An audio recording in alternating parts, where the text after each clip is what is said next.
boy. Right here, this is the fifth wheel. What are we looking for in this fifth wheel? I think it's the mounting bolts.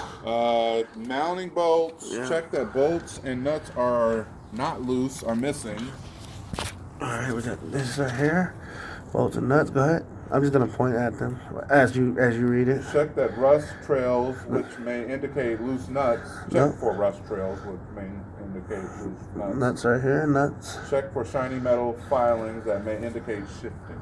Right here. There's no shine. There's no gaps or anything. So no shiny stuff. Just dirt. So basically, we would say there's no loose or missing nuts or bolts. Yeah.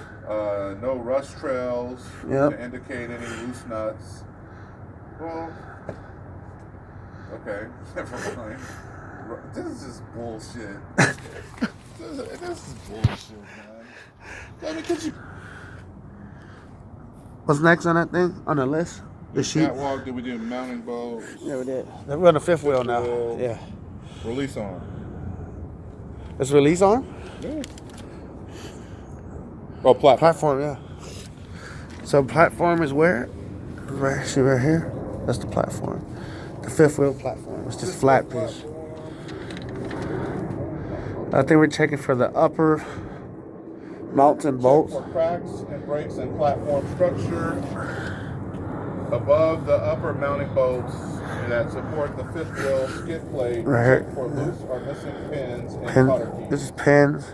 And this vehicle does not have cotter keys, so but we'll say it just in case we drive another one that has it. I think we got the release arm that's next, right? Release arm. Release arm is this thing. Release arm. See if equipped. Make sure that release arm is engaged and in the engaged position. All right. Okay. Make sure it's inside. Yep, it's good. Kingpin. Kingpin is underneath. Oh wait, let me